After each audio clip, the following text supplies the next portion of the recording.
The temperature was negative 45 degrees Fahrenheit when Winter Ashford made the choice that would change everything.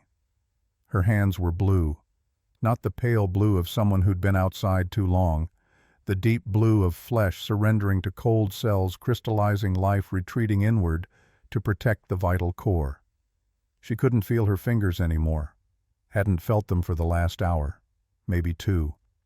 Time had become strange in the whiteout, stretching and compressing like something alive. 8 miles. That was the distance between her and the Silver Pine Packlands. 8 miles of mountain wilderness in the worst blizzard Wyoming had seen in 30 years. The snow was 4 feet deep in the valleys, deeper where it drifted against the pines. The wind howled at 65 miles per hour, turning every snowflake into a tiny razor, slicing exposed skin, stealing breath, making the world disappear into a wall of white chaos. Winter knelt in the entrance of a cave she'd stumbled into more by accident than design. Before her, scattered across the stone floor like broken dolls, were 12 wolves.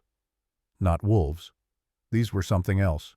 Each one weighed between 280 and 320 pounds.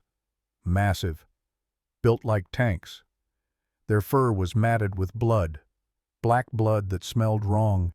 Sweet and rotting like overripe fruit left in the sun. They wore tactical vests, military-grade gear that had been shredded by claws and teeth. And on each vest, barely visible beneath the gore, was a symbol she recognized from old stories. The Onyx Wolf, the mark of the High King's personal guard, the Shadow Guard. She should run. Every survival instinct screamed at her to turn around, disappear back into the storm, take her chances with the cold rather than stay here with dying predators who could tear her apart even in their weakened state. But Winter had spent 24 years learning to ignore her survival instincts. 24 years being invisible, being nothing, being the mistake that should have died with her mother in childbirth. And in all those years, in 8,760 days of being treated like she was less than garbage, she had learned one fundamental truth. When you have nothing left to lose, fear becomes irrelevant. She pulled off her thin cotton jacket. It wasn't much, barely kept the cold at bay even when she'd been walking. But the fabric was all she had. Her fingers, clumsy and numb, fumbled with the hem. She found the seam and pulled. The sound of tearing cloth echoed off the cave walls, too loud, impossibly loud in the quiet between the wolf breaths. The brown wolf nearest to her was bleeding out. A gash ran along his flank 7 inches long, deep enough that she could see the white of bone beneath the shredded muscle. Black blood pulsed with each heartbeat, pooling on the stone, already starting to freeze. "I know it hurts," Winter whispered, moving closer. Her voice sounded strange, roughened by cold and disuse. She hadn't spoken to anyone in 48 hours, not since the rejection. "But you'll die faster if I don't." The wolf's eye cracked open. Yellow. Bright yellow with flecks of amber, intelligent and aware despite the pain. He growled a low, rumbling warning that vibrated through the cave floor. "I'm trying to help." She tore another strip from her jacket, then another, working quickly now, racing against the clock of hypothermia that was counting down in her own body. "You can kill me after, if you want, but let me do this first."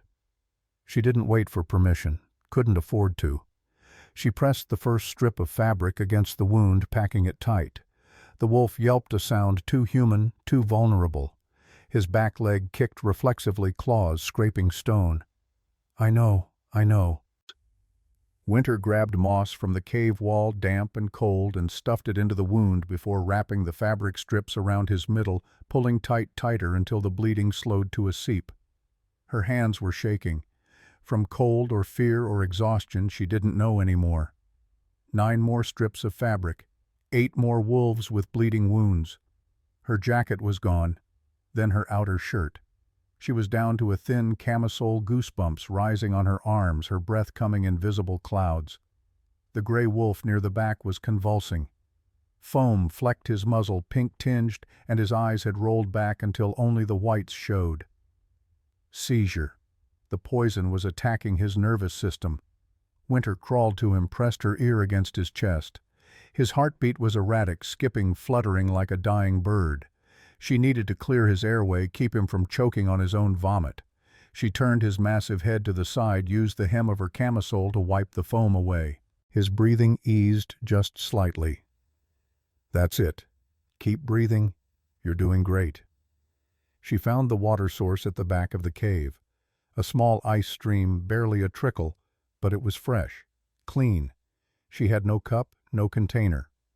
So she cupped her hands, let the frigid water pool in her palms, and carried it back to the wolves.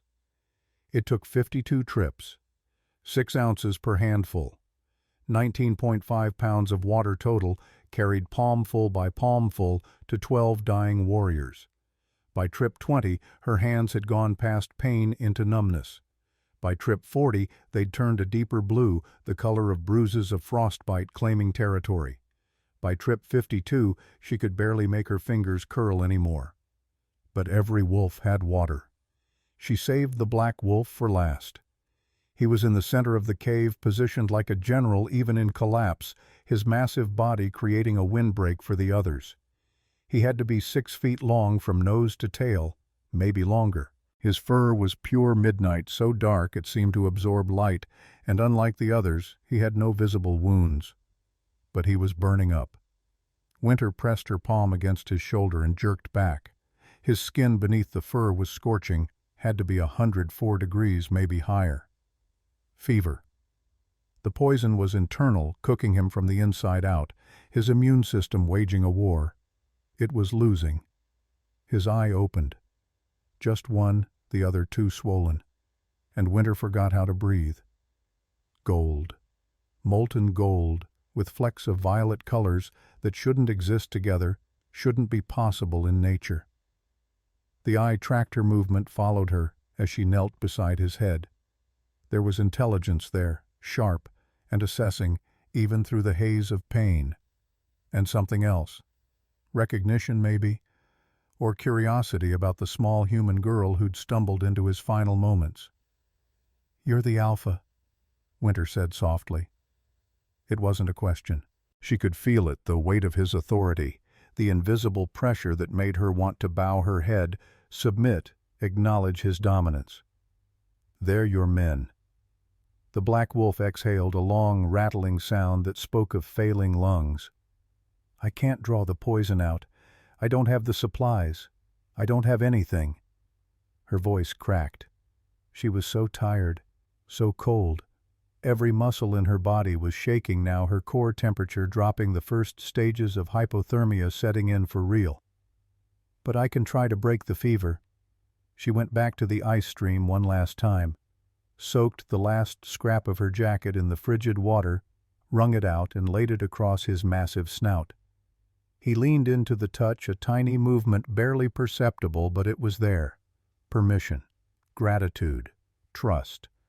Winter had never been trusted with anything in her life. She curled up on the stone floor beside the black wolf, tucking her knees to her chest, wrapping her arms around herself in a futile attempt to conserve heat. She was down to her camisole and thin leggings. Her feet were bare, her shoes lost somewhere in the snow hours ago. Frostbite was guaranteed now. She might lose toes, maybe her feet, if she survived at all. "At least I won't die alone," she whispered to the darkness. The black wolf moved. It was agonizing to watch. Every inch was a battle, his claws scraping stone, his breathing coming in harsh pants that sounded like grinding metal. He dragged himself across the cave floor, leaving a trail of disturbed dust until his massive body curled around hers. A wall of black fur and muscle between her and the cave entrance, between her and the cold wind. His head, heavy as a boulder, rested across her ankles. His breath was furnace hot against her legs, and the fever that was killing him became the thing that saved her. Heat. Incredible blessed heat. Winter buried her face in his coarse fur. He smelled like pine smoke and winter storms, wild and clean despite the blood and poison. His heartbeat was slow, 38 beats per minute, dangerously slow, but it was steady, rhythmic, like a drum in the darkness. She closed her eyes, and for the first time in 48 hours, the pain from the broken mate bond stopped. It didn't fade. It vanished. The raw, bleeding wound in her chest where Cole Blackwood had ripped out his half of their soul connection, the agony that had been a constant scream in her mind since the rejection ceremony just disappeared. Impossible. Unless. But Winter was too tired to think about impossible things. Too cold to care about mysteries. She let the Black Wolf's heat seep into her bones, let his steady breathing lull her, and she slept. She didn't dream. Or if she did, she didn't remember. What she remembered was before. 48 hours before. The day that ended her old life. The Silver Pine Pack had 312 members. Winter had counted them once during a particularly boring afternoon scrubbing floors in the Alpha House. 312 wolves, and every single one of them would be at the mating moon ceremony. It was tradition. Sacred. When a wolf turned 18, the moon goddess revealed their fated mate, the one person in the world whose soul was perfectly matched to theirs. The bond was instant, undeniable, a golden thread of connection that transcended logic or choice. Winter had turned 18 6 years ago. No bond, no thread, no mate, because she had no wolf. At 16, every Silver Pine shifter experienced their first transformation. It was painful, violent, took hours, and you emerged on the other side connected to your animal spirit, complete. At 18, you found your mate. At 20, you were considered a full adult, eligible for pack positions, for breeding rights, for respect. Winter was 24. Still no wolf. Still no mate. Still nothing. She'd spent the morning of her 24th birthday the same way she'd spent the previous 8,760 days. Invisible. She woke at 4:30 in the boiler room, the only space in the Alpha House she was allowed to sleep in. -5 degrees in the winter, 110 in the summer, when the ancient furnace roared. It didn't matter. She wasn't important enough for a real room. By 5, she was in the kitchens, starting breakfast prep for the pack's leadership. Omega work. The lowest of the low. Peel potatoes, chop vegetables, scrub pots until her hands bled. Don't speak unless spoken to. Don't make eye contact. Don't exist. At 7, Seraphine Vale found her. Seraphine was beautiful the way a knife is beautiful. Sharp. Dangerous. Red hair that fell in perfect waves, green eyes that missed nothing, a body curved in all the ways that made males stupid. She was the beta's daughter, next in line for a high-ranking position, and she'd made Winter's life a special kind of hell for the past 6 years. "Still here, ghost girl?" Seraphine leaned against the kitchen door frame, perfect as always, not a hair out of place despite the early hour. "I thought you'd have the decency to disappear by now." Winter kept her eyes on the potatoes. "I live here.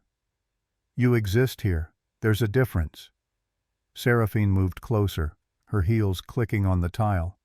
She picked up the pot of soup Winter had been preparing for the pack's lunch, inspected it with exaggerated care.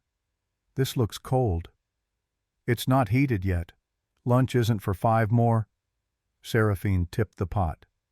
Boiling broth, because Winter had been lying. She'd already heated it, splashed across Winter's left hand. The skin blistered instantly red and white and screaming. Winter bit down on her scream, swallowed. It wouldn't give Seraphine the satisfaction. "Oops," Seraphine smiled. "Clumsy me." She walked away laughing. Winter ran her hand under cold water for 20 minutes. The burn was 2nd degree, would scar join the collection of marks that decorated her arms and back. She wrapped it in clean cloth, ignored the pain, and finished making lunch. At noon, the pack began gathering for the mating moon ceremony. It happened in the central courtyard, a massive open space that could hold 500 people if necessary. Today, all 312 members of Silver Pine were present, arranged in a circle around a raised platform. The unmated wolves stood in the inner ring, the mated pairs behind them, the children and elders in the back. Winter wasn't supposed to be there, but she stood at the very edge behind a group of younger wolves and watched. Because today was different. Today, something was changing. She could feel it, a pull in her chest, a warmth that had nothing to do with the afternoon sun. Alpha Cole Blackwood stood on the platform. He was beautiful in the way a storm is beautiful. Destructive and unstoppable and impossible to look away from. 6'2", shoulders broad enough to carry the weight of pack leadership, dark hair that fell across his forehead and eyes the color of winter ice, pale gray and cold. He wore the Alpha's formal robes black with silver threading, and the power that radiated from him made the air shimmer. Winter had been invisible to him for 24 years, but today, when his gaze swept the crowd, it stopped. On her. The golden thread snapped into place. It felt like lightning striking, like being submerged in warm honey, like coming home after a lifetime lost. It connected her sternum to his, a physical sensation of belonging, of rightness, of this is the person you were made for. Fated mates. Cole Blackwood was her fated mate. Winter's heart stopped, then started again too fast, hammering against her ribs. Around her wolves were murmuring, noticing, turning to stare. The invisible girl suddenly visible. The nothing suddenly something. Cole's expression didn't change. He looked at her, looked at the golden thread only the two of them could see, and his face remained perfectly, terrifyingly blank. Then he smiled.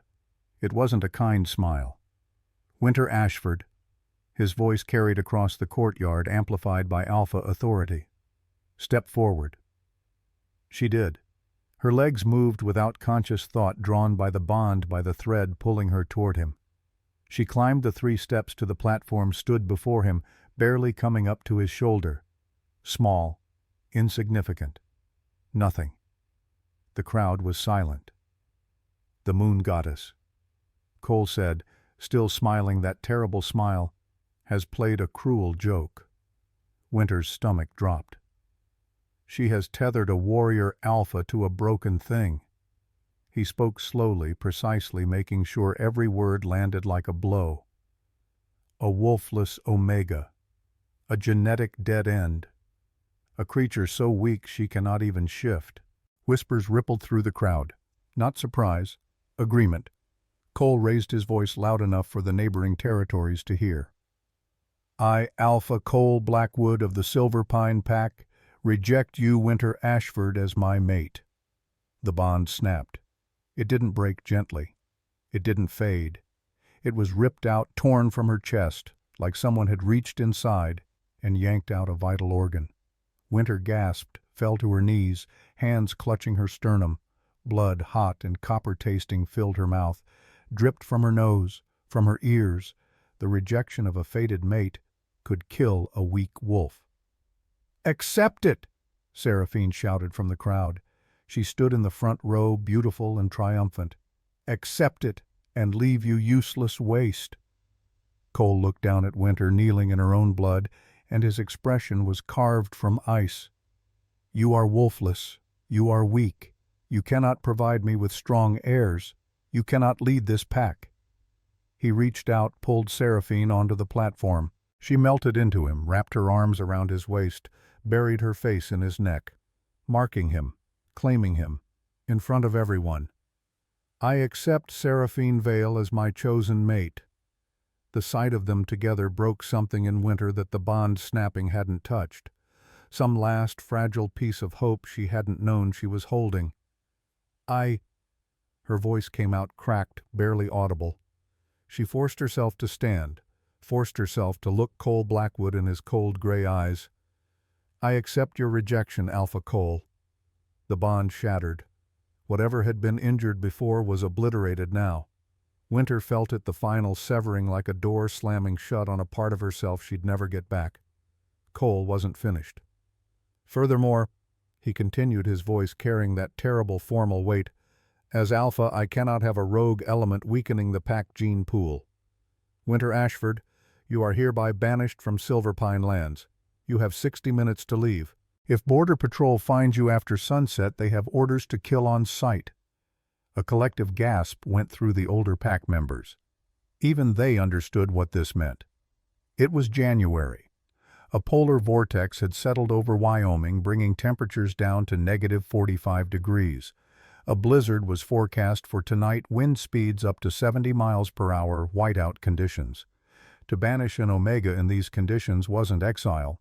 It was murder with extra steps. "Cole!" An elder stepped forward, old Ilara the pack healer. Her face was pale. "The storm. She'll die out there." "The decision is final." Cole's eyes flashed red, his wolf rising to the surface. Alpha command impossible to disobey. Anyone who helps her will share her fate. Ilara's mouth snapped shut. She looked at Winter and her eyes were wet. Winter didn't beg, didn't cry. She'd learned years ago that tears only made the bullies hungrier. She stood straight, shoulders back, and looked at Cole Blackwood one last time. "The moon goddess doesn't make mistakes," she said quietly. "But you just did." Not a threat. A fact. She turned and walked off the platform, through the silent crowd, past Seraphine's smirking face, past the pack house that had never been her home, past the gardens where she'd worked, the kitchens where she'd bled, the boiler room where she'd slept. She walked into the forest, and she didn't look back. The blizzard hit 30 minutes later. Winter had made it maybe 4 miles by then, following the rough path that led north into the Wind River Range. She had no coat, no supplies, no plan beyond get away from the pack before the patrols start hunting. The first snowflakes were gentle, pretty. They landed on her eyelashes, melted on her cheeks, and she almost laughed at the absurdity. Dying by snowflake. What a stupid way to go. Then the wind arrived. It hit like a freight train, 65 miles per hour of frozen fury that stole her breath and her balance. She stumbled, caught herself on a pine tree, and when she looked up, the world had disappeared into white. 4 feet of snow on the ground, visibility 8 feet at best, temperature dropping fast, -40, already heading toward -45.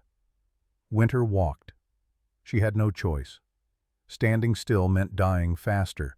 So she pushed forward, 1 foot in front of the other, even as her shoes filled with snow, even as her toes went numb, even as her fingers turned blue. Hypothermia had stages. Stage 1 was shivering. Uncontrollable, violent shivering as your body tried to generate heat. She was there within 20 minutes. Stage 2 was confusion. Time became elastic. She thought she saw her grandmother dead, 15 years standing in the trees, beckoning. "Come here, child. It's warm here." Winter shook her head, kept walking. "Not yet, Grandma. Not yet."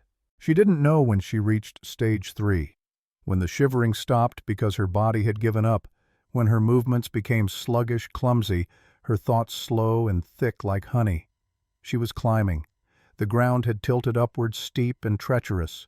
Her foot caught on a hidden root, and she fell and kept falling, tumbling down a ravine 35 feet of frozen earth and jutting rocks.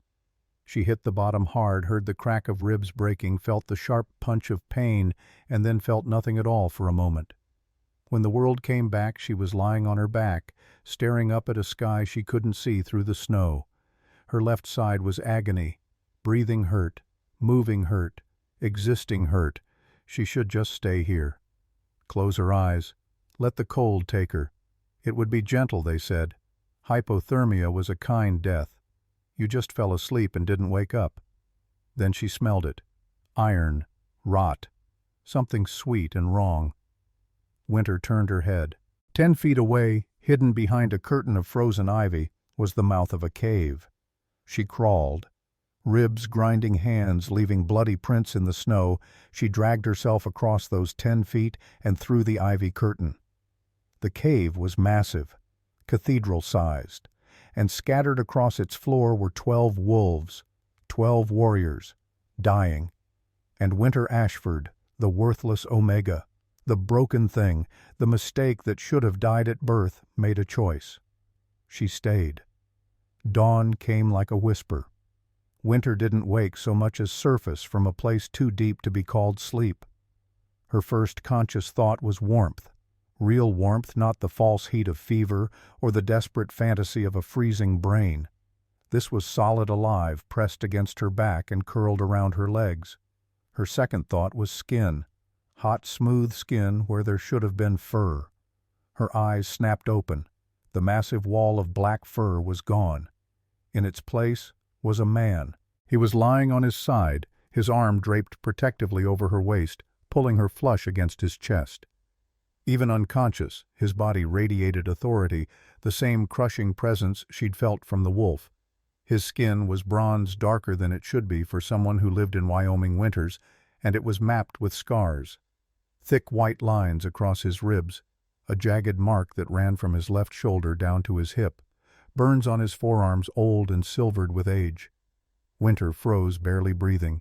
She could feel every point of contact between them, his chest against her back, his breath stirring her hair, his heart steady and strong beating against her spine. 100.8 degrees Fahrenheit. Still running hot, but no longer the dangerous fever of last night. She needed to move, should move. This was the High King's guard commander, probably, or one of his elite warriors, and she was a banished Omega with 2 broken ribs and frost-bitten feet curled up in his arms like she belonged there. She shifted slightly, testing. His arm tightened, his eyes opened. Gold. Molten gold with flecks of violet exactly like the wolf's, and they locked onto hers with an intensity that made her forget how to breathe. No drowsiness, no confusion, just that piercing, assessing gaze that seemed to see through skin and bone straight into her soul. He didn't speak. Neither did she. Around them groans echoed off the cave walls. The other 11 wolves were shifting back to human form, a chorus of pained sounds and the wet crackle of bones reforming. Winter had never witnessed a mass shift before. Omegas weren't allowed at warrior training. But she heard it now, visceral and wrong bodies forcing themselves back into shapes that didn't quite fit anymore. The man behind her sat up slowly. Every movement was controlled, deliberate, but Winter caught the way his jaw clenched, the fine tremor in his shoulders. He was still weak. The poison might be purging, but it hadn't left him yet. He was huge, 6'6", at least, shoulders broad enough to block the cave entrance, and even sitting he dominated the space. His hair was midnight black, falling in messy waves to his shoulders. His face looked like it had been carved from granite by someone who believed beauty should be brutal. Sharp cheekbones, strong jaw, a nose that had been broken at least twice, and those eyes burning gold watching her with an expression she couldn't read. Winter scrambled backward, her back hitting the cold cave wall. Her ribs screamed. She ignored them. "Report." The man's voice was deep, roughened by disuse and pain, but it carried absolute authority. Not a request, a command that expected instant obedience. A blond man pushed himself up on one elbow. He was younger than the dark-haired leader, maybe 30, with a warrior's build and eyes the color of amber. Blood crusted his mouth, dried black against his pale skin. "Alive, Alpha." He coughed, spat dark phlegm onto the cave floor. "Poison is purging. Slow, but it's purging. We'll recover." Alpha. So the black-haired man was their leader. The Alpha turned his gaze back to Winter. The weight of it was physical, pressing down on her like a hand on her chest. He studied her, taking in her torn camisole, her bare feet, the dark circles under her eyes, the frostbite blackening her toes. The makeshift bandages on the brown wolf strips of fabric she recognized as her jacket. The moss packed into wounds. The damp cloth still draped across the cave floor where she'd been cooling his fever. "You stayed." It wasn't a question, but there was something in his voice. Surprise, maybe, or confusion. "I had nowhere else to go." Winter's voice came out hoarse. She hadn't realized how thirsty she was until she tried to speak. "You healed my men." He leaned forward, invading her space close enough that she could see the thin ring of violet around his pupils. "You used your own body heat to keep me alive.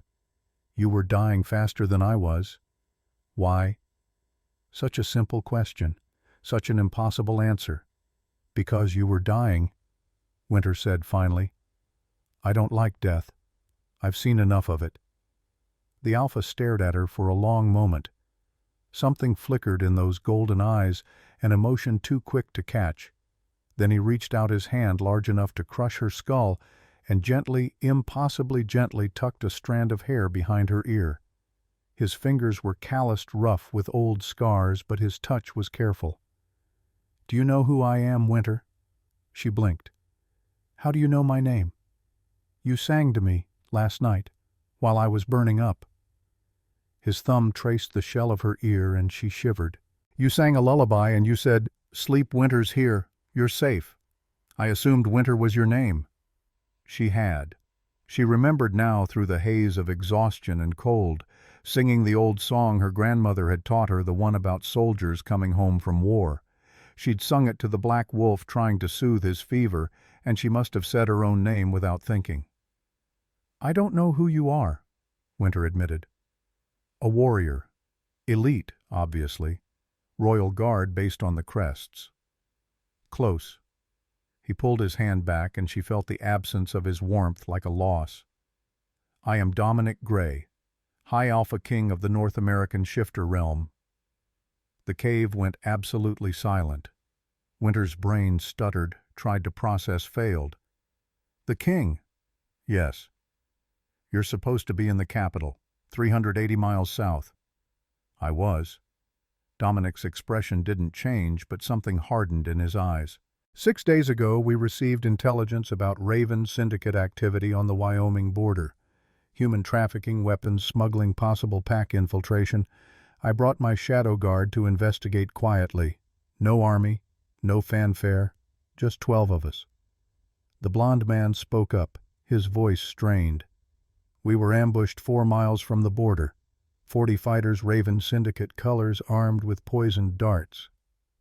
"Nightshade concentrate laced with silver nitrate," Winter said quietly. She saw Dominic's eyebrows rise. "I recognized the smell. Sweet like almonds. My grandmother taught me. She was an army nurse in the human wars. She said that combination is designed to kill shifters specifically. Paralyzes the shift attacks the nervous system, causes organ failure within 72 hours.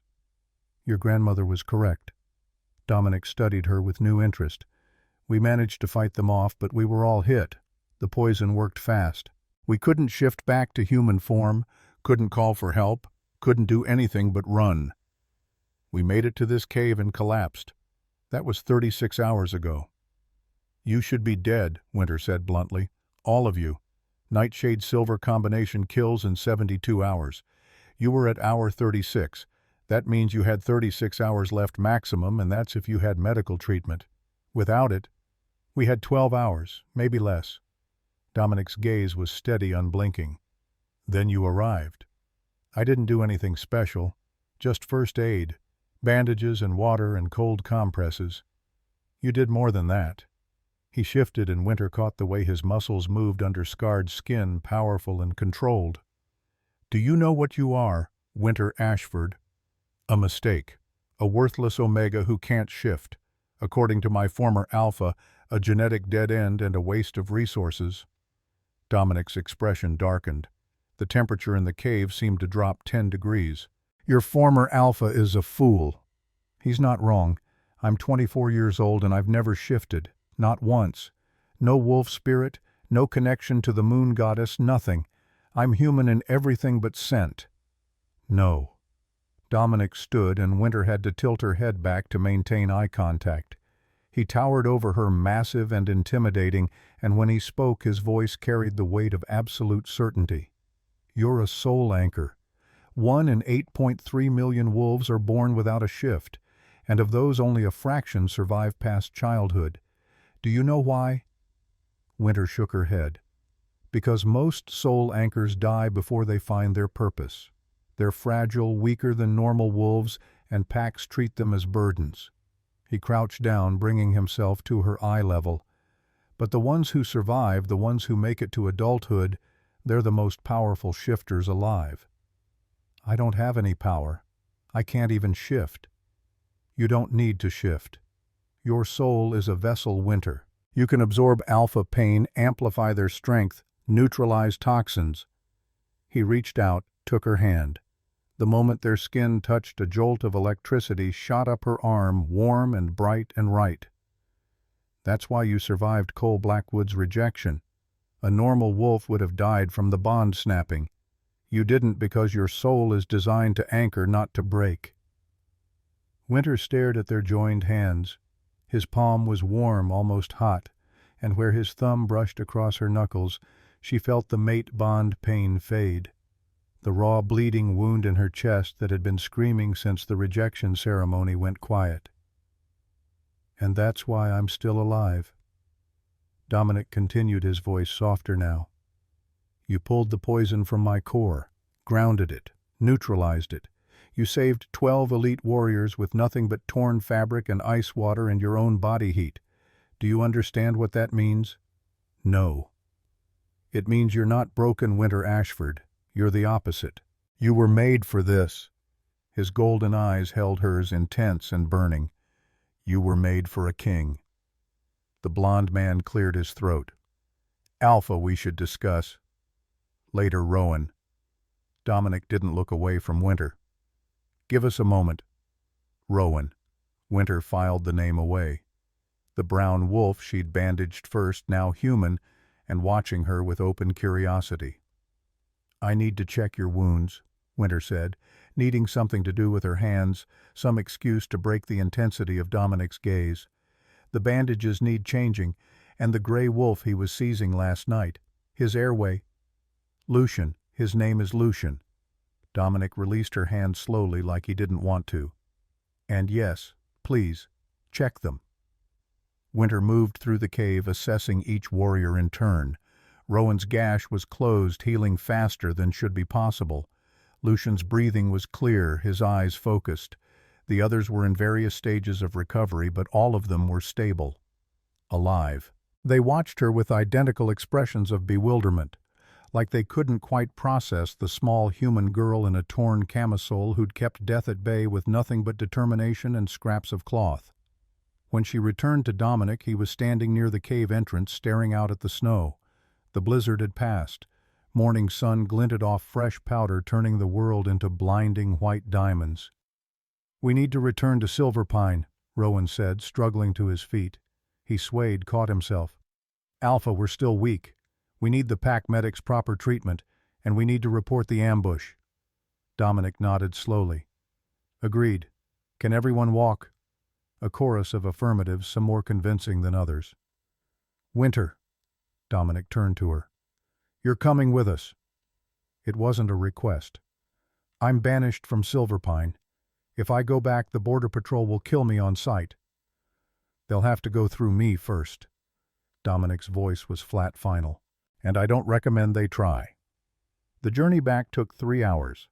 8 miles through snow that was still 4 feet deep in places, but the Shadow Guard moved like ghosts despite their injuries. Dominic walked beside Winter, matching her slower pace, his hand occasionally steadying her when she stumbled. She'd lost her shoes somewhere in yesterday's flight. Her feet were black with frostbite, numb from the ankles down. She couldn't feel them anymore, which meant the nerve damage was severe. She might lose toes, maybe her whole foot. Dominic noticed. He always noticed. Without a word, he picked her up. One arm under her knees, one behind her back, lifting her like she weighed nothing. I can walk, Winter protested. You're leaving bloody footprints in the snow. You can't feel it because of the frostbite, but you're shredding your feet on the ice. His grip tightened slightly. Let me carry you. You were dying 12 hours ago. I'm not dying now, thanks to you. He looked down at her, and something in his expression made her breath catch. You don't get to save my life and then destroy yourself walking on ruined feet. That's not how this works. Winter didn't have the strength to argue. She let her head rest against his shoulder, felt the steady rhythm of his heartbeat, and closed her eyes. When she opened them again, they were at the Silverpine borders. The pack house rose ahead, massive and imposing, built from timber and stone. Home. Except it had never been home, not really. Just the place where she'd existed, invisible and unwanted, for 24 years. Border Patrol spotted them immediately. 5 wolves materialized from the trees, led by a massive gray male Winter recognized as Marcus Coles, head of security. Marcus shifted to human, his expression shocked. King Dominic. Commander Marcus. Dominic's voice carried Arctic authority. I'm commandeering the Alpha House. Clear it. Now. Sir, Marcus's eyes found Winter in Dominic's arms. His expression twisted. That Omega is banished. Alpha's orders. She's not allowed on Packlands. Your Alpha's orders are superseded by mine. Dominic took a step forward. The air pressure dropped, a physical sensation of power that made Marcus stagger backward. Winter Ashford is under my personal protection. Anyone who touches her answers to me. Are we clear? Marcus's face went pale. Crystal. Your Majesty. Good. Now clear the Alpha House. I want medical supplies, hot water and food. Real food, not scraps. Move. Marcus fled. The Alpha House had never been Winter's. She'd worked there, cleaned there, bled there, but never belonged there. Now watching Dominic stride through the front entrance like he owned it because he did, because he was the king, and every territory in North America was ultimately his, she felt something close to satisfaction. He carried her straight to the master suite, Cole's room, the place where Seraphine probably slept now in the bed, meant for the Alpha's mate. Dominic kicked the door open and set Winter gently on the enormous bed. The sheets were silk soft beyond belief, and she sank into them like a stone into water. Medical team is 2 minutes out, Rowan reported from the doorway. I sent runners. Good. Dominic didn't look away from Winter. Once they've treated her, I want answers. Who knew our route? How did Raven Syndicate get our intelligence, and why did Alpha Blackwood banish his fated mate in the middle of a polar vortex? Winter's head snapped up. How did you know Cole was my fated mate? I felt the bond snap when I was dying in the cave. Your pain echoed through me.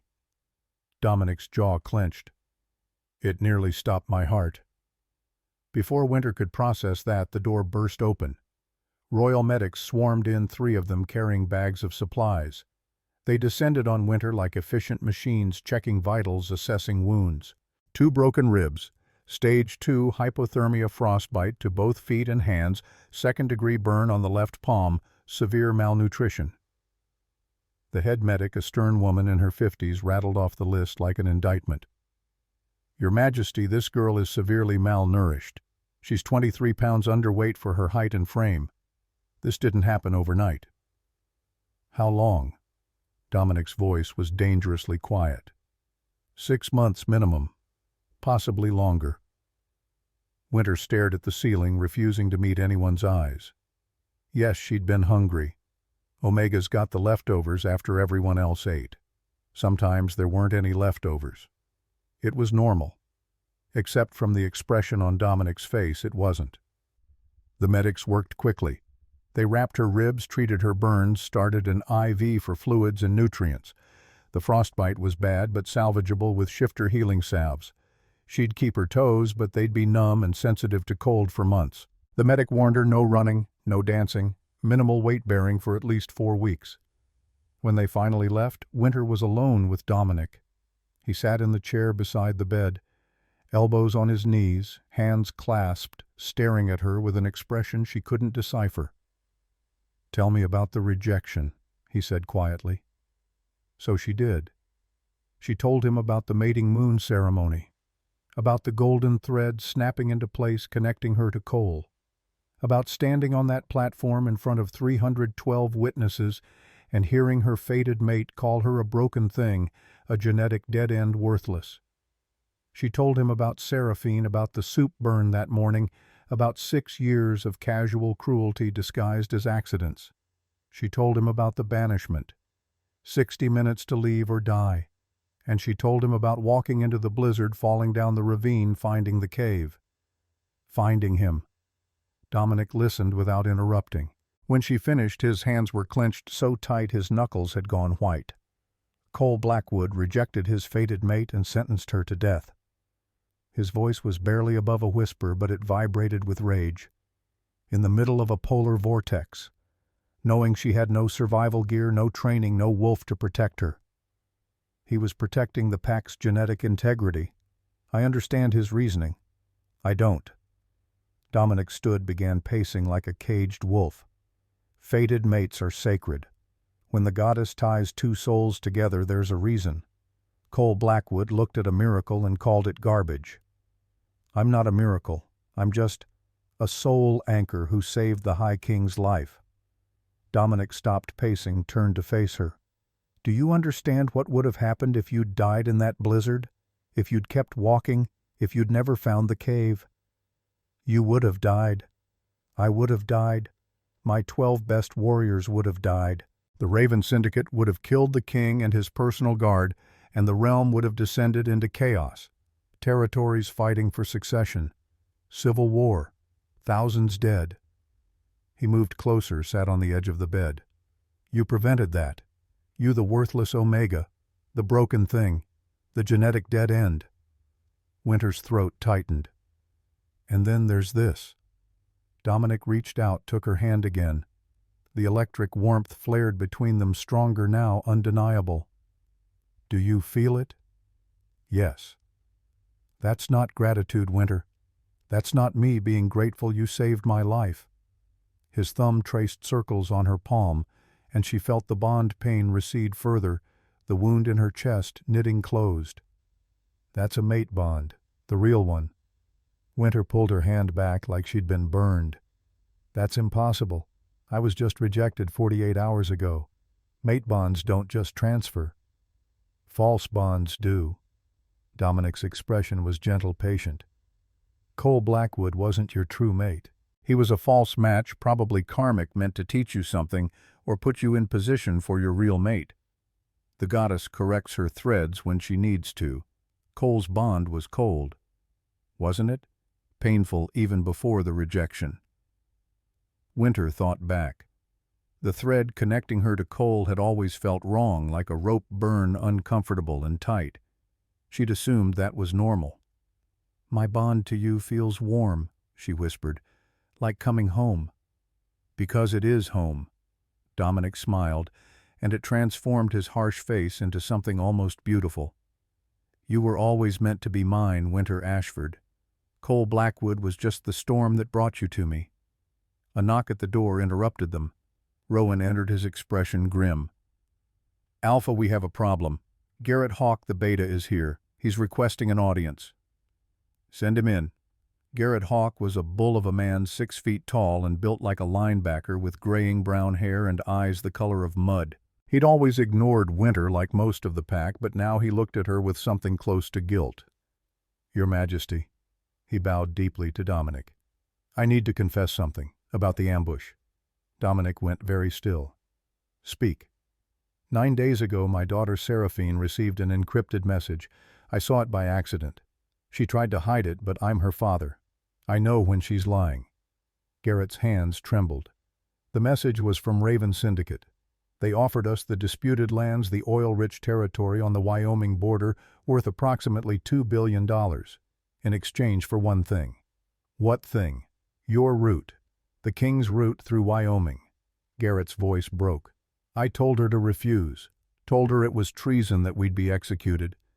But Seraphine, she's ambitious. She wanted to be Luna, wanted the power. And she convinced Cole that taking the deal was protecting the pack, expanding territory, securing resources. Dominic's eyes flashed gold, his wolf rising to the surface.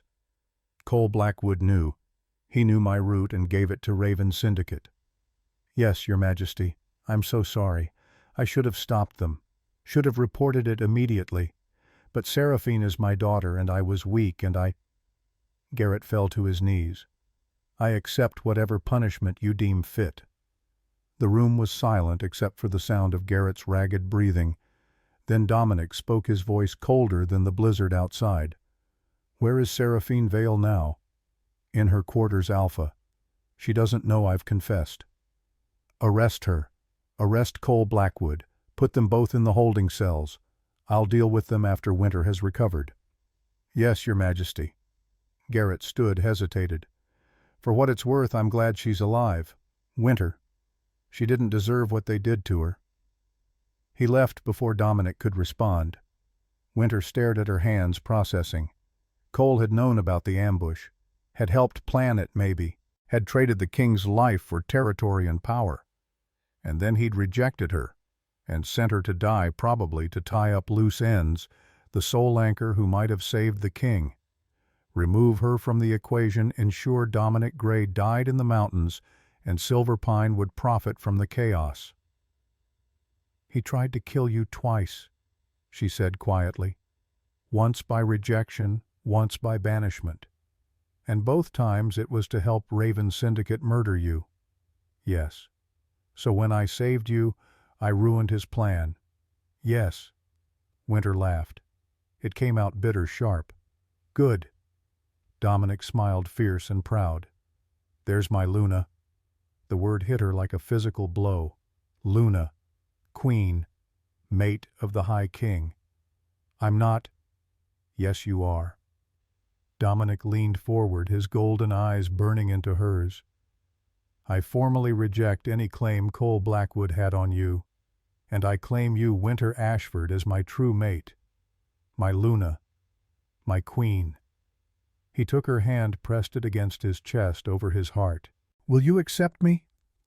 Winter's mind raced. This was happening too fast. 2 days ago she'd been invisible. Yesterday she'd been dying in a blizzard. Today a king was proposing to her in the bedroom of the alpha who'd thrown her away. But when she looked into Dominic Gray's eyes, when she felt the warmth of the bond between them, when she remembered how he'd curled around her in the cave, protecting her even while he was dying, the answer was simple. I accept you, Dominic Gray. The bond snapped into place. Not painful like Cole's. Not a rope burn or a wound. This was golden light, warm honey, two souls recognizing each other and sighing in relief. Finally, home. Dominic's eyes glowed pure gold. He leaned in slowly, giving her time to pull away. She didn't. When his lips met hers, the world caught fire. It wasn't gentle. It was claiming possessive, a king marking what was his. But it was also reverent, careful, his hand cradling her face like she was made of glass. When he finally pulled back, they were both breathing hard. Rest, Dominic said, his voice rough. Heal, and then we deal with the traitors. Winter nodded, exhaustion crashing over her like a wave. The adrenaline was fading and her body was remembering all the ways it had been broken in the last 48 hours. Dominic settled into the chair beside the bed, clearly intending to stay. You don't have to watch me sleep, Winter said. Yes, I do. His expression was serious. You saved my life, Winter. The least I can do is make sure no one disturbs yours. She wanted to argue, but her eyes were already closing, pulled down by warmth and safety, and the steady presence of the man who'd just claimed her as his queen. The Omega they'd rejected was now the most powerful woman in the realm, and tomorrow the reckoning would begin. Winter woke to voices, not the soft murmur of conversation, but the sharp snap of command. Dominic's voice, low and dangerous, coming from somewhere outside the bedroom door. She blinked against the afternoon light streaming through the windows. She'd slept for hours, deep and dreamless, the first real rest she'd had in years. Her ribs still ached when she breathed, but the sharp stabbing pain had dulled to a manageable throb. The fourth had been removed at some point while she slept, leaving only a small bandage on her arm. Her feet were wrapped in clean gauze, elevated on pillows. Someone had dressed her in soft cotton pajamas that smelled like pine smoke and winter storms. Dominic's scent. The door opened. Rowan entered carrying a tray laden with food. Real food. Not scraps, not leftovers. A 10-ounce steak medium rare still steaming. Roasted potatoes with herbs. Grilled vegetables that looked like they'd been seasoned with actual care. A glass of water, clear and cold. And a slice of chocolate cake that made her mouth water just looking at it. Alpha's orders, Rowan said, setting the tray across her lap. You eat every bite. No arguments. Winter stared at the food. It was more than she usually ate in 3 days. This is too much. You're 23 pounds underweight. According to the medics, you've been systematically starved for at least 6 months, probably longer. Rowan's expression was kind, but his voice was firm.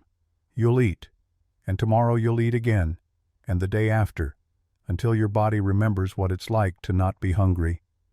Her throat tightened. She picked up the fork with trembling hands and cut into the steak. The meat was perfectly cooked, tender enough to fall apart, seasoned with salt and pepper, and something else, something rich and savory, that made her eyes close in pleasure. She ate slowly, forcing herself to chew, to savor, to not inhale the food like the starving animal she'd been yesterday. Rowan watched without comment, his amber eyes gentle. When she'd finished half the steak and most of the vegetables, her stomach rebelled. Too much, too fast. She set the fork down, breathing carefully. "Good effort," Rowan said, removing the tray. "We'll try again in a few hours. Small meals frequent. Your stomach will adjust." "Where's Dominic?" "Interrogating the prisoners, Cole Blackwood and Seraphine Vale. They're in the holding cells beneath the pack house." Rowan's expression darkened. "It's not going well. For them." Winter pushed herself upright, ignoring the protest from her ribs. "I want to see them." "Winter, you don't have to." "I want to see them," she repeated, stronger now. "Cole rejected me and sent me to die. Seraphine tortured me for 6 years. They tried to kill the king. I deserve to face them." Rowan studied her for a long moment. Then he nodded. "I'll get you a wheelchair." "I can walk." "Your feet are frostbitten and wrapped in gauze. You're not walking anywhere."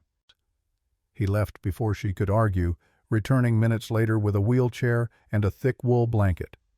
The journey to the holding cells took them through the pack house's main corridors.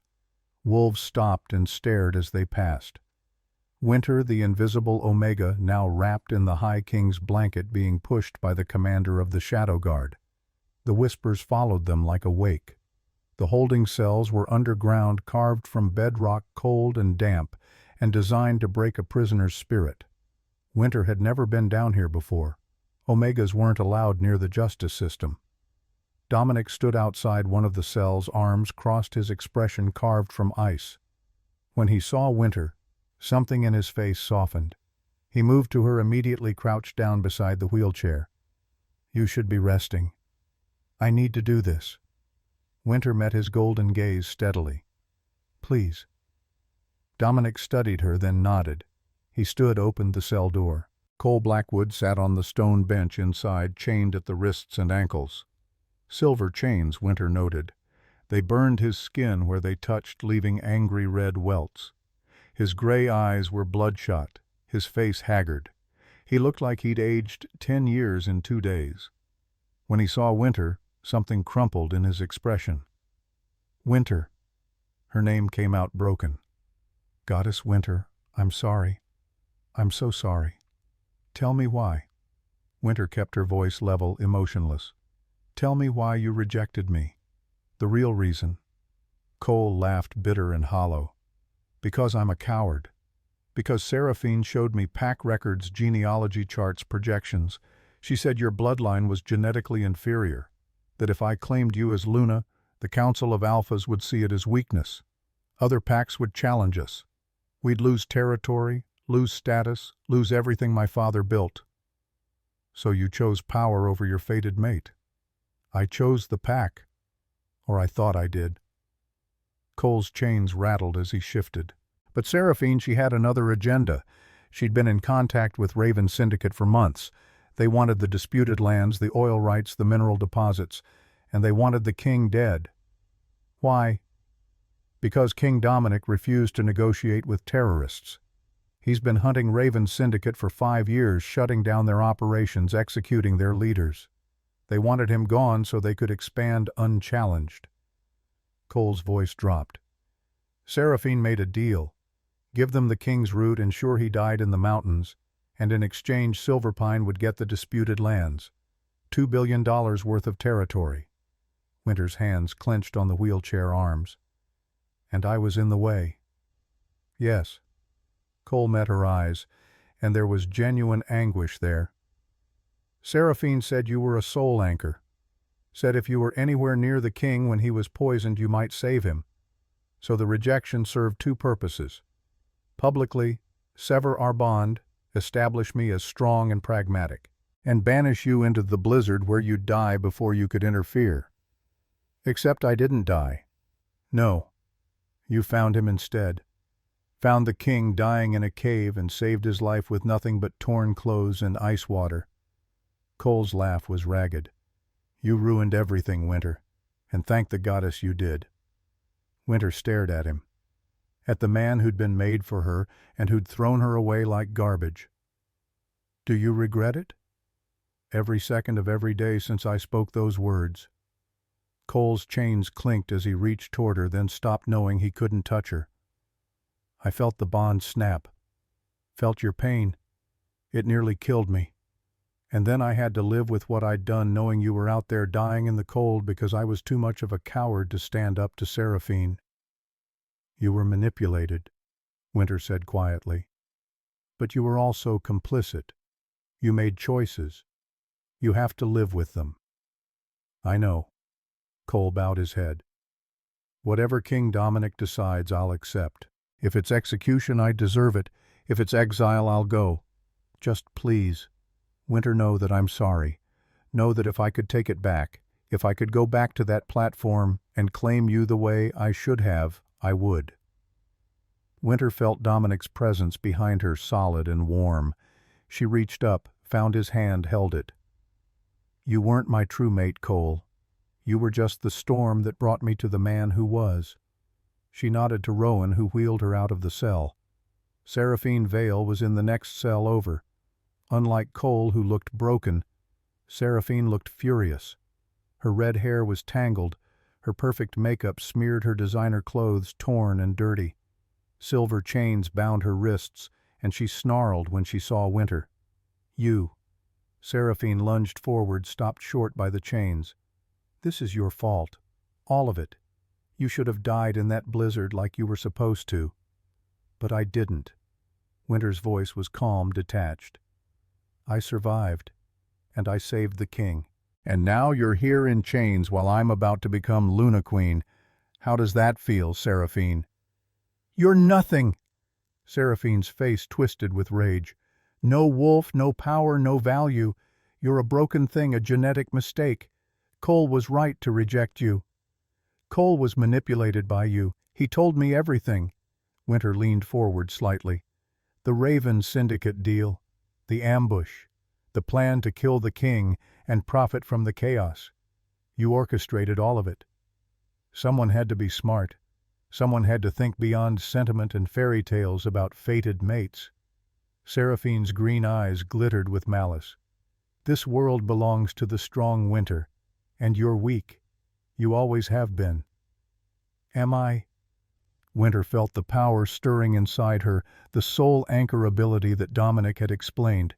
She could feel Seraphine's wolf, could sense the spirit coiled inside the other woman, aggressive and vicious.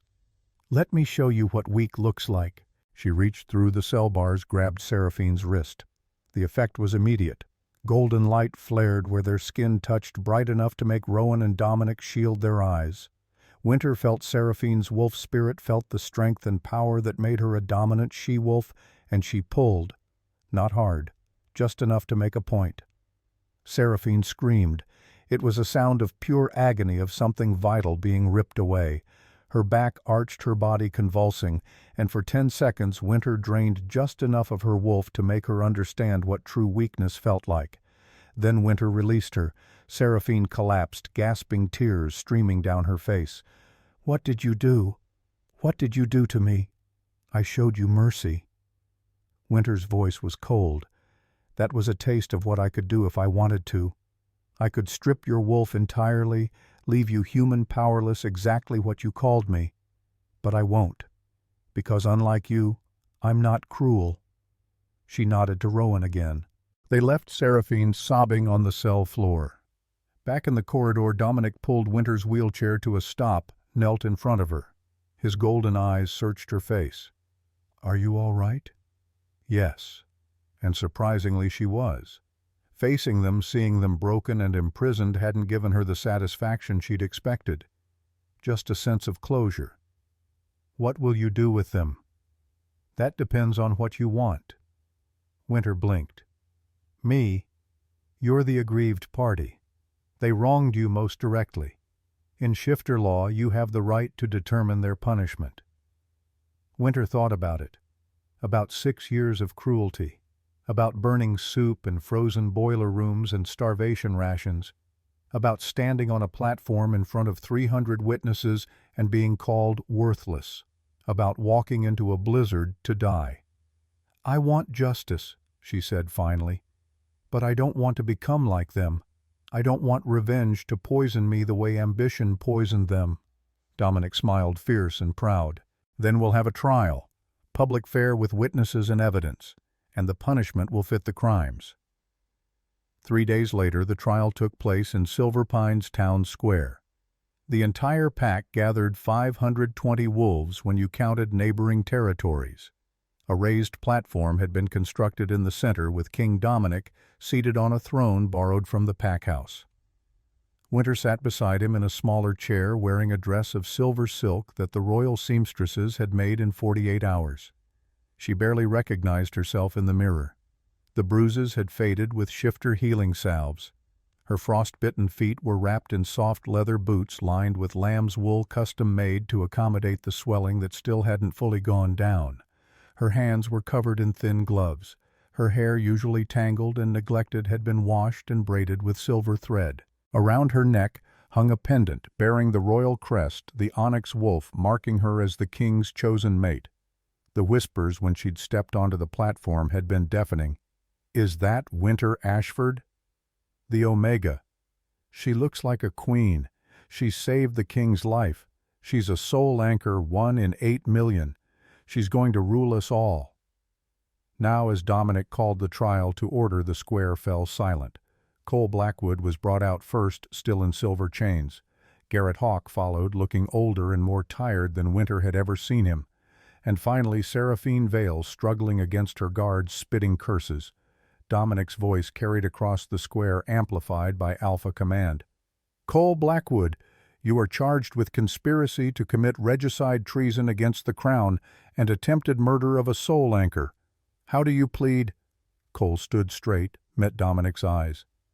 "Guilty, Your Majesty, on all counts." A murmur rippled through the crowd. "You conspired with Raven Syndicate to ambush and kill the High King.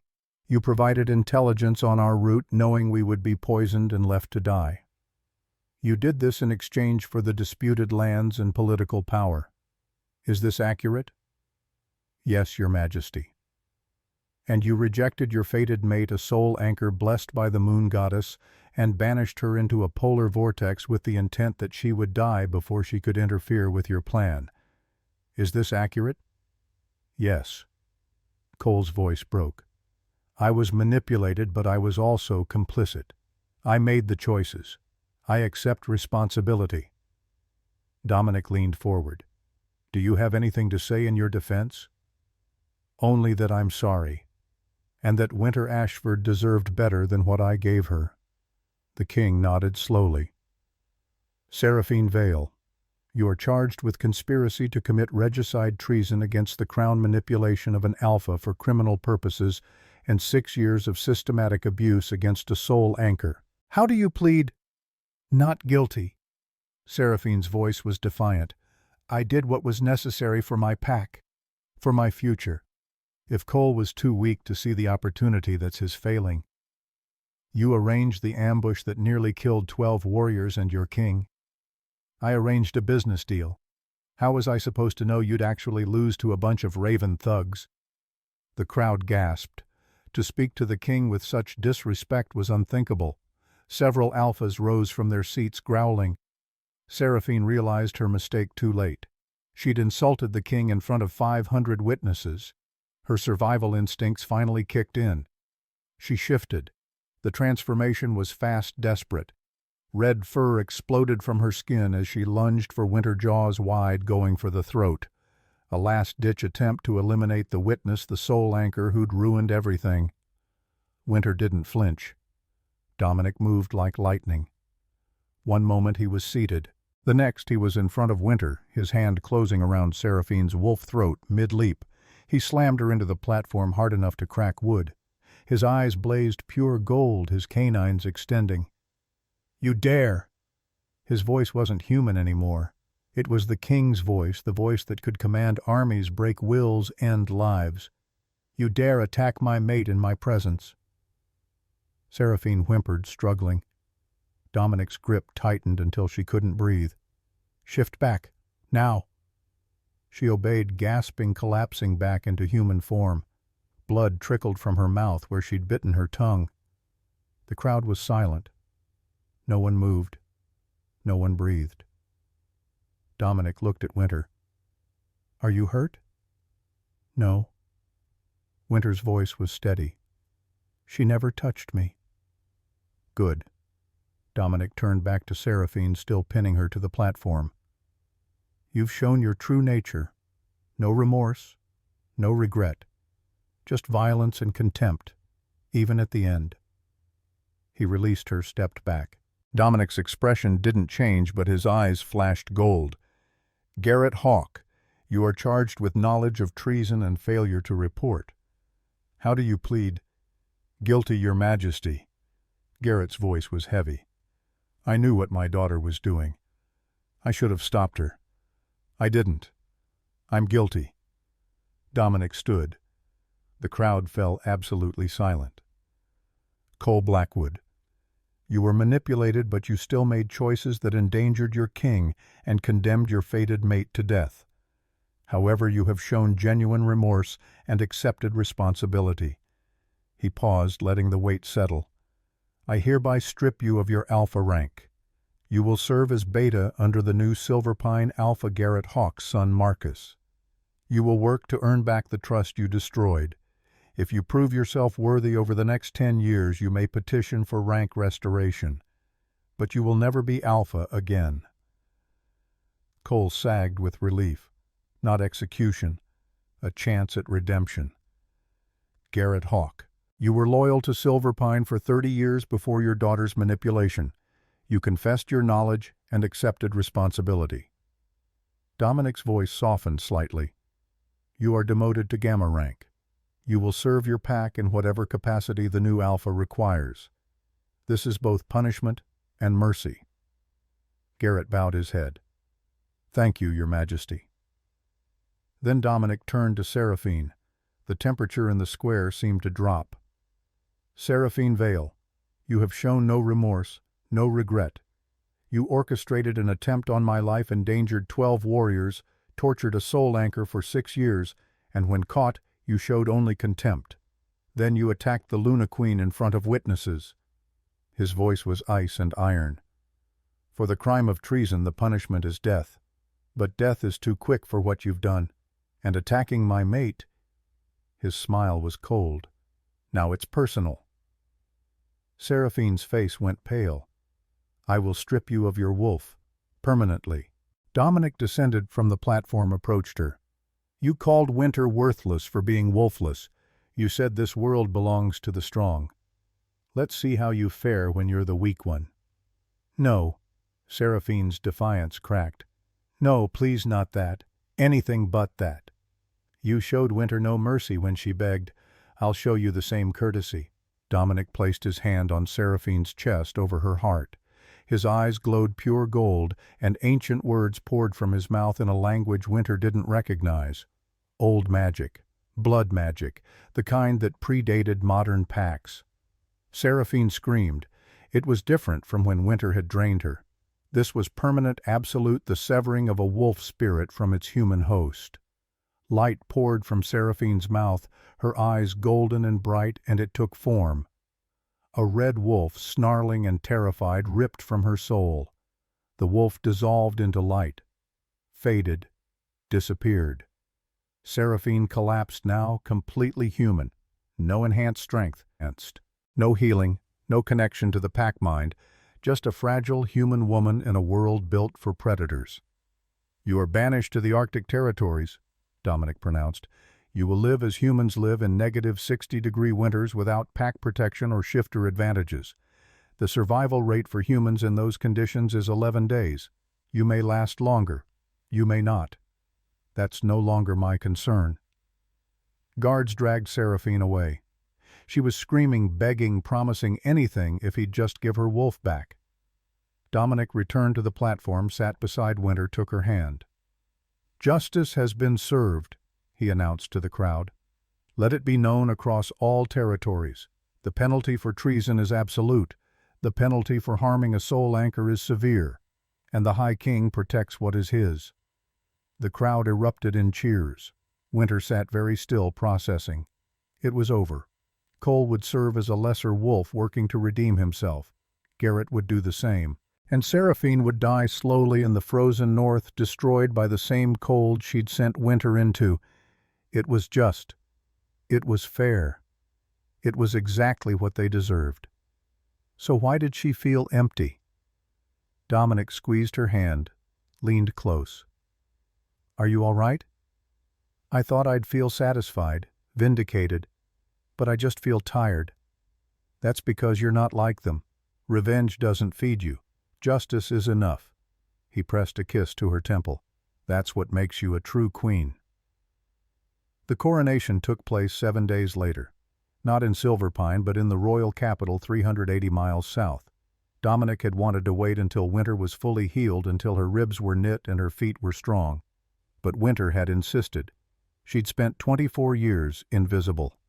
She didn't want to wait another day to step into her power. The royal cathedral was older than America itself, built by the first shifters who'd come to the continent 400 years ago. It was massive, built from white marble and silver with stained glass windows depicting the moon goddess in all her forms. 11,200 shifters packed the space representatives from 53 packs across North America. Winter stood in an antechamber staring at her reflection. The dress was incredible. Silver silk that flowed like water, embroidered with phases of the moon in platinum thread. The moon shadow crest, the symbol of her mother's bloodline, was worked into the bodice in tiny diamonds. Her hair was unbound, falling in waves down her back, woven with silver chains and tiny bells that chimed when she moved. She looked like a queen. She looked like someone who mattered. "Ready." Rowan appeared in the doorway wearing formal armor, his amber eyes warm. "The king is waiting." Winter took a breath, nodded. The doors to the cathedral opened. Music swelled, a choir of voices singing in the old language. Winter walked down the impossibly long aisle, her steps measured her head high. Every eye was on her. The wolfless Omega, the soul anchor, the woman who'd saved the king's life with nothing but determination and scraps of cloth.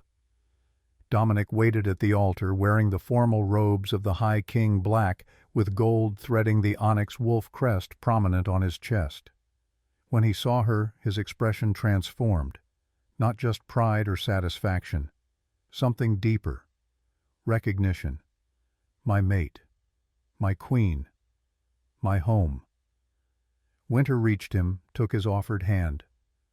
The high priest, an ancient wolf who'd overseen coronations for 80 years, raised his staff. "We gather to witness the coronation of Winter Ashford, sole anchor of the Moonshadow bloodline, chosen mate of High King Dominic Grey. Does anyone challenge her right to this crown?" Silence. "Winter Ashford." The priest's voice echoed off the marble. "Do you accept the mantle of Luna Queen? Do you swear to anchor the king, to shelter the weak, to unite the realm under the moon goddess's guidance?" Winter's voice rang clear. "I accept. I swear." The crown was brought forward. Not heavy gold, but delicate silver worked to look like phases of the moon circling the head. The priest placed it on Winter's head, and the weight settled like it had always belonged there. "I present to you," the priest announced, turning to the crowd, "Luna Queen Winter Grey, anchor of the realm, blessed by the moon goddess, mate to the High King." The cathedral erupted. 11,000 voices raised in celebration, wolves howling their approval, the sound shaking the ancient stones. Dominic pulled Winter close, kissed her in front of everyone.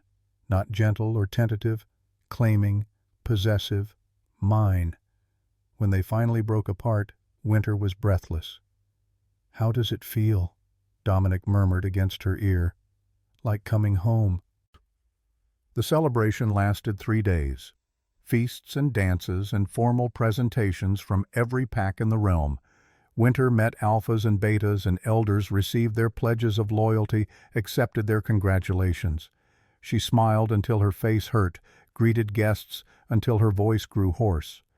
Dominic had forbidden her from dancing, her feet still healing, but she held court from her throne, regal and graceful.